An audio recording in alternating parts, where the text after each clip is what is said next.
Before I begin this review, I kind of want to take this shirt off and kind of just do something a little bit different here. Just because of the movie itself. There we go. I think that's a little bit better.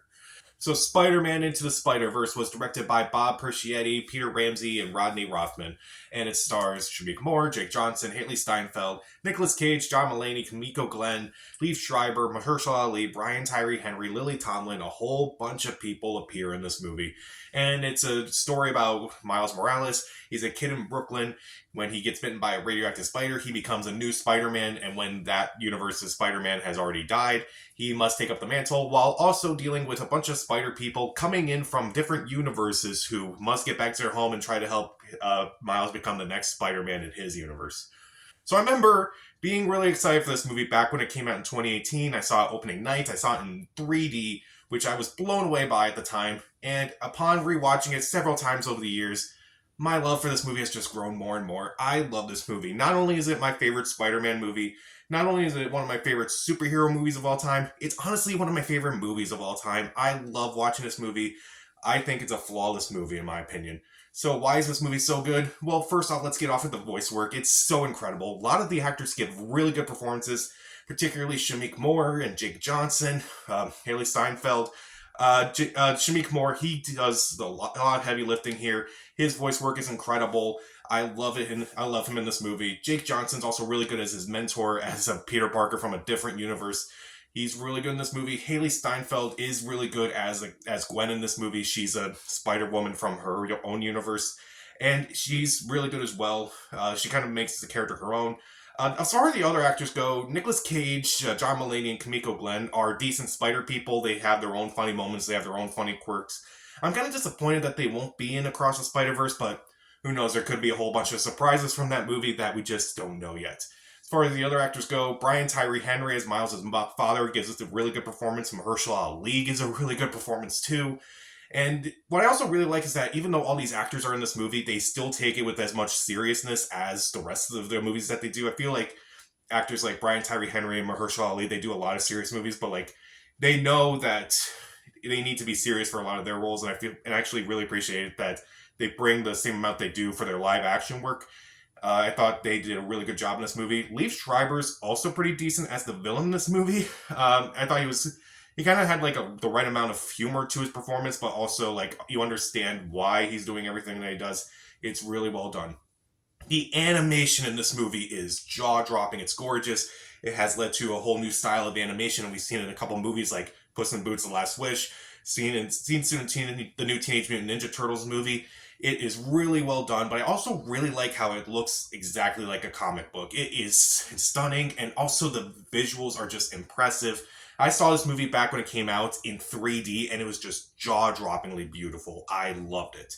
There are a lot of great themes in this movie. Like the main theme is, anyone can wear the suits, and anyone can wear the suit, literally and figuratively. Anyone can be Spider-Man, and it is just incredible, and it's so well handled in this movie. And also really like that, it's more than a costume. It's more than just a symbol. It's so well done, and it's effective, and it works. I also really like a lot of the other things, growing up and taking responsibility and asking for help, and it's okay to ask others for help, and like we need people to teach us how to, be stronger, and that doesn't mean we're not our own people, but like we're just human, and we're just allowed to, have faults. We're allowed to have all these issues, and we're just allowed to mess up every once in a while. It is a really effective movie. The action, the fights, the editing is so well handled. There's so many great fights in this movie. Like the final fight, the Collider, is so much fun. They bring in all these different animation styles for all of these characters.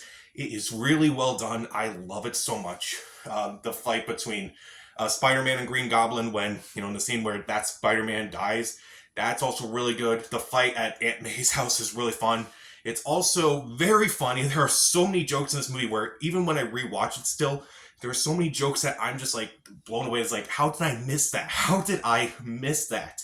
Oh my god, like that is a really funny joke, and I'm mad that I missed it. The music is great.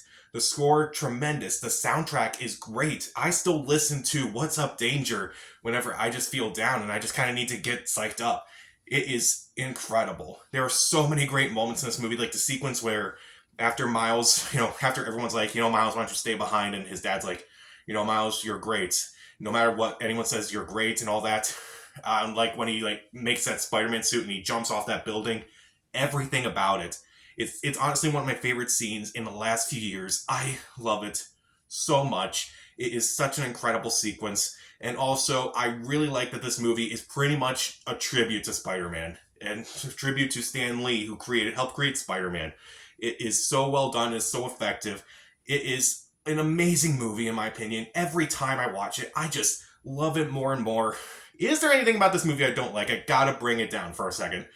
The only thing I don't like about this movie is, admittedly, it's a nitpick, but it's just all these plot holes in the movie, which I try not to complain about plot holes in a movie because I feel like if I complain about plot holes in a movie, I have to complain about them in all movies. That's just how my mind works. I don't know. But I feel like I've watched this movie enough times where I'm like, okay, I can point out some things that just don't make sense in the story. Like in this movie, Gwen is attending Miles' new school. And yet it's like, okay, I buy the fact that she was brought in from the Collider like the week prior to everyone else. But how did she get into Miles' school? Like, how did she enroll in Miles' school at the same time as him? It kind of just doesn't make any sense. Also, even though the sequence where Miles gets his suit is so incredible and he's like, flies through the city before heading off to save everyone else, admittedly, like, it took him a while to like, okay, so he went to Aunt May's place, got the suit, spray painted it, waited it for dry, and just wound up doing that. And yet, by the time all that is done, that's when, all the other spider people go to save everyone else and just go back and fight, Kingpin and all that. Admittedly, that doesn't feel like it doesn't really work time-wise, but I just don't care too much. Also, Spider-Man has comics in this universe. Okay.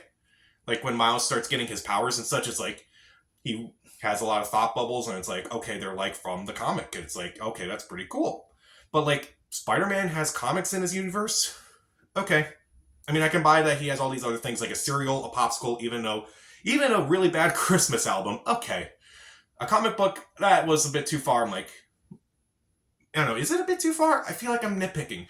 Anyway, my nitpicks aside, Spider-Man Into the Spider-Verse is great. The actors do an incredible job. The animation is gorgeous. It looks like a comic book. It has like all these different animation styles to fit with the characters. The themes are incredible. The action is incredible. The fights are incredible. The editing is great. The humor is great. The music is incredible. And I just love the fact that it's just a tribute to Spider-Man, and it managed to balance all these things out perfectly, because I feel like if it didn't manage to balance everything in this movie, it would have just failed. And they just managed to do everything right with this movie. And even though I don't like some plot holes in this movie, I don't care. I love this movie. I will watch it over and over and over again. And I love it. It's my favorite Spider-Man movie, one of my favorite superhero movies, and one of my favorite movies, period. I will give it 4 out of 4 stars. See it. Wow. I love this movie. I really do. So, what's your favorite version of Spider-Man? Who's your favorite version of Spider-Man? Comics, movies, TV shows, video games, whatever. Comment down below. Subscribe to the channel. This is Pat. Stay safe.